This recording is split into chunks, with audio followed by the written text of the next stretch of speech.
θυμόμαστε, βλέπουμε ότι όταν ήρθε ο χριστιανισμός είχε μπροστά του μία δυνατή, πολύ δυνατή θρησκεία, την αρχαία ελληνική θρησκεία, το religion, έτσι. Καταλαβαίνετε. Ναι, καταλαβαίνω. Δεν ήταν απλό, έπρεπε πρώτα απ' όλα να κλείσει τα sanctuaries, τα ιερά, να σταματήσει τα games, τους αγώνες και βέβαια να χτίσει εκκλησίες. Γεννάει λοιπόν εδώ, σε ένα χώρο που είναι το απόλυτο, το absolute, έτσι, ιερό, η εκκλησία της Αγίας Παρασκευής. Όλες αυτές σε όλα τα ιερά, στους Δέλφους, στην Ολυμπία, υπάρχουν, στο Δίον, υπάρχουν εκκλησίες. Τον 5ο αιώνα, τότε δηλαδή ο χριστιανισμός γίνεται πολύ δυνατός. Ειδικά τώρα για την Αθήνα, δηλαδή σε όλη τη Βυζαντινή Αυτοκρατορία, το 394, σταματάνε τα ιερά, κλείνουνε, οι αγώνες σταματάνε.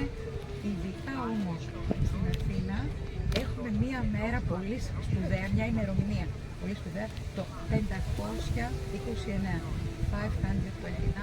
που κλείνουνε οι φιλοσοφικές σχολές. Αυτό είναι το άλλο.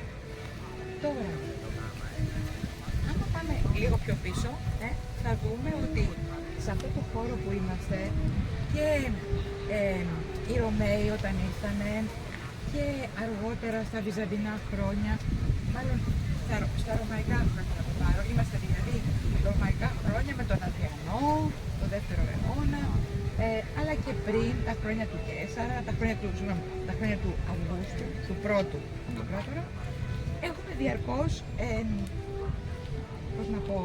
donations, προσφορές, είτε είναι αρχιτεκτονικά σύνολα, είτε είναι αγάλματα, statues. Πάμε λίγο πιο πίσω, στα Hellenistic, στην ελληνιστική περίοδο, και οι βασιλιάδες από την Πέργαμο, που ήταν πολύ σημαντική πόλη, έρχονται εδώ και προσφέρουν, δεν θα τα δούμε αυτά. Εμείς είδαμε τον Άταλο, που είχε κάνει δωρεά τη στοά. Τώρα θα δούμε έναν άλλο βασιλιά στην Πέργαμο, τον Ευμένη, ο οποίος εδώ πρόσφερε μια πολύ μεγάλη στοά. Οπότε πάμε λίγο πιο πίσω, πάμε στα κλασικά χρόνια, το 447 αρχίζουν τα έργα για τον Παρθενώνα και τελειώνουν το 432, δηλαδή 15 χρόνια.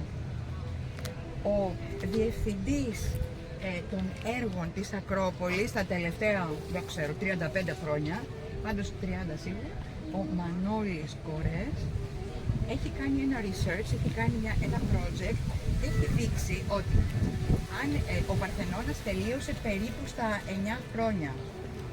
Όχι το sculpture, το sculpture χρειάστηκε και άλλα χρόνια, αλλά το building, το κτίριο, χρειάστηκαν περίπου 9 χρόνια. Και ο Κορές έχει δείξει ότι αν εμείς, και όλο μαζί με τα γάλματα 15, ο Κορές έχει δείξει ότι αν εμείς τώρα κάναμε αυτό το έργο σήμερα με electric cranes και τα λοιπά, με μοντέρνα τεχνολογία, θα μας χρειαζόταν 18 χρόνια.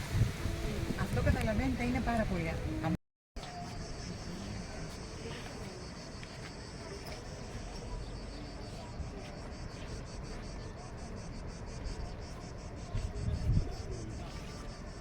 أنا هنا تهت فعلا يعني.